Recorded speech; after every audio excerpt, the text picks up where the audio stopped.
Here's how the new Trump accounts work and why financial experts don't love them. Pretty soon, every newborn American will be the proud owner of their very own Trump account.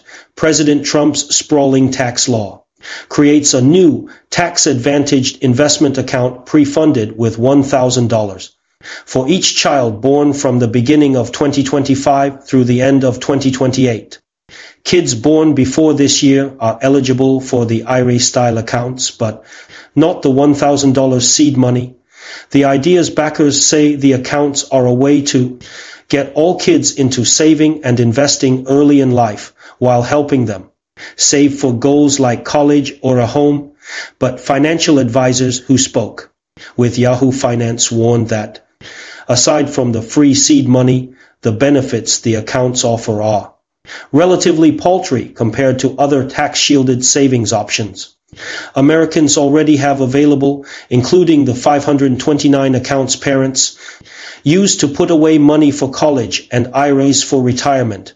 The new Trump accounts also come tied up with a fairly complex and potentially confusing set of rules. As a result, putting any money into them beyond what the government offers might not make sense for most families.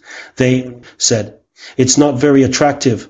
Anne Rayleigh, CEO of Alpha Financial Advisors, said of the program, "It just seems like they're complicating things for no reason." Under the new program, parents will have the option to open Trump accounts for any child under age 18 at a bank of their choice. Contributions will be capped at $5,000 per year, including up to $2,500 tax-free from a parent's employer. The money grows tax-free until it's withdrawn and must be invested in a broad stock index. Account holders can make partial withdrawals when they turn 18 and access the full amount at age 25, but only for qualified purposes, including paying for college, starting a business, or buying a first home. They get full access to the funds at age 30 to use for any purpose. Read more. How much should I save before going to college? Once cashed out, distributions will be taxed as long-term capital gains if the funds are used for a qualifying purpose. Money spent on anything else will be treated as ordinary income.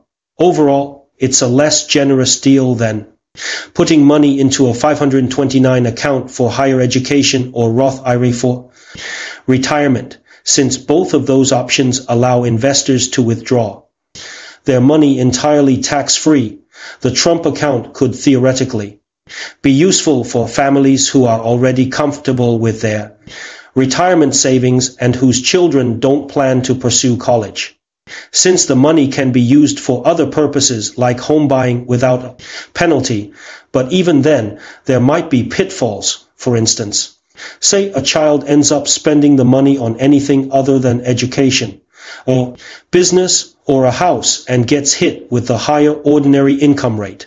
In that case, their family would have been better off investing in a normal brokerage account, said Zach Teutsch, a managing partner at Values Added Financial. The giving kids money aspect is generally good, Teutsch said. The account structure seems ill-considered.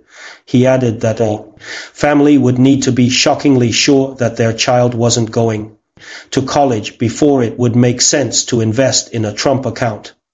Instead of a 529, the concept of providing every child a small, pre-funded investment account isn't new in Washington. Progressives have long pitched a version of the idea known as baby bonds, which they've argued could help close the racial wealth gap.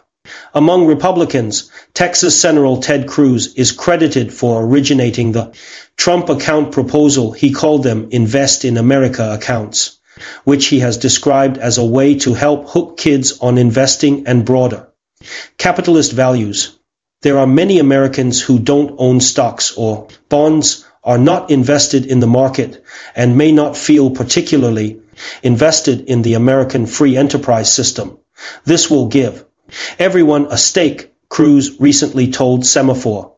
The experiment is not especially expensive in the scheme of the GOP's massive tax package. Trump accounts will cost the government about $17 billion over 10 years. According to Congress's Joint Committee on Taxation, but Republicans appear to have kept costs down in large part by loading the proposal with restrictions that limit the value of the program, said Alan Cole, a senior economist at the Tax Foundation.